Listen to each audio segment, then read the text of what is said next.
On that shot, you could see him make sure that he directed the ball out towards his target, and that would have been a nice pocket hit. Might have been on the light side. Again, he's playing almost a fallback shot from 10-11, Dan, and suddenly the ball's not falling back. Suddenly the ball's hooking early. Yeah. That's not going to work. No, but John is talented enough. He can make an adjustment in the middle of the game. Trying to get a strike on the board. This one tries to fall back, almost holds pocket, and it's a solid 4-pin. And, you know, Gene-Stus steps up and throws 2 more strikes. This match could be history in the 7th frame. Handegard trails by 13. Opened with a strike, but it's been spare city since that point. And only 1 ball in the pocket.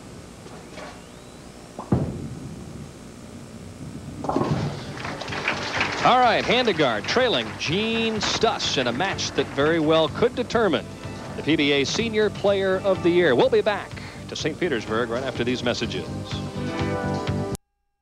Gene-Stus, who is on a double, leading by 13. And coming back out of the commercial, you know, his tendency sometimes in these situations is to rear up and break the elbow. Let's see if he can stay down and make the good shot.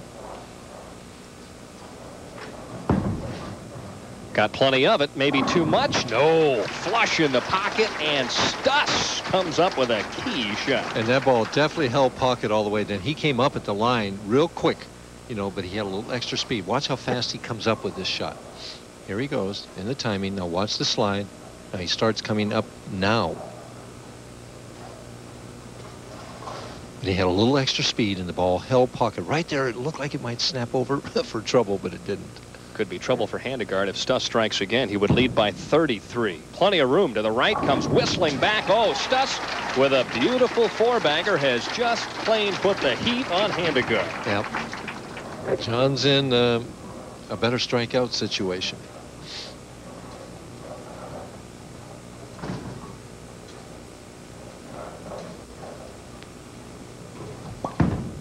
More room.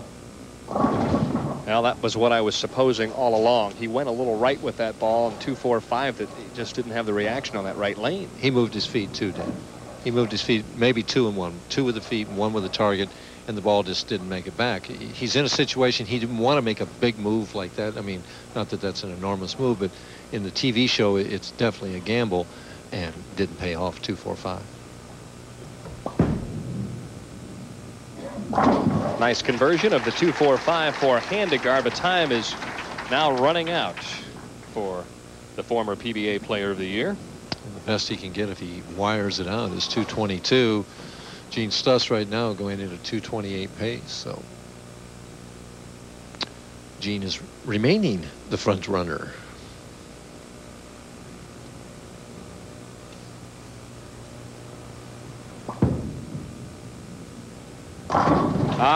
There's John-Handegard, who says, well, I'm going to finish better late than never at this stage. I know I can strike out and maybe put a little heat on him and shoot 222.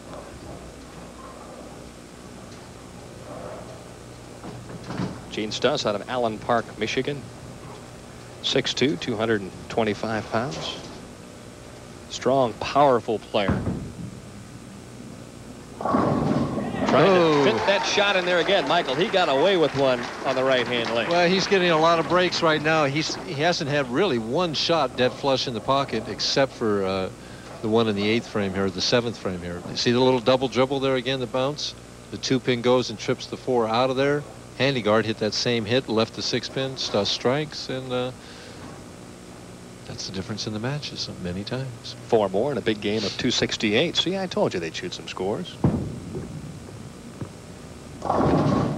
Light hit, fortunate that there is no company, and Gene-Stus will shoot the 5-pin. Wonder what Jim Brown is thinking at this point in time. Never appeared in the championship round, and he'll get a chance to face Gene-Stus, the #1 senior player on the tour. Well, hey, he says if you're going to win, you might as well beat the best. Hey, start at the top. If he could beat Stus, he probably figures, hey, I know I can handle the other 2, Hersina and Gibbs. Oh, jeez, what a handful those 2 are. And Handegard wants a re-rack on the right lane. At this point in the scenario, I might be saying to myself, what in the world do I want a re-rack for? I haven't hit the pocket yet here, you know, so. Well, Maybe he's just trying to buy a little extra time. No, he knows he has to strike out here and to have any prayer. I mean, there's still a faint glimmer out there, but he must strike out. Some of the other high games this week, Hobo Booth with the only perfecto. Gene-Stus shot 290. There's the fallback that didn't fall back for John-Handegard. So really it was lane 20 that spelled the problem for him here tonight. And, you know, he made a move back with his feet to where he was from the 245, and he's just locked out in between. I mean, you get in that situation and what flashes through your brain is no area. So then the swing tightens up a little bit. You lose concentration when you're already out of the match.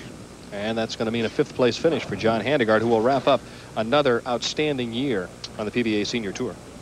But he's disappointed. It's amazing, you know, he 11 match play finishes, 3 seconds, another first, 2 other fourths. Now it's a 5th here, but he's disappointed.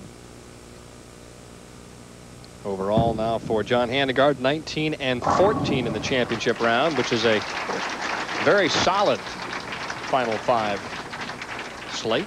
And that's a lot of games too. I mean, you're not kidding. Well, he's made 19 telecasts as a senior. Better than 6 a year. That's half of them. His average check is over $3,500 for this year. So.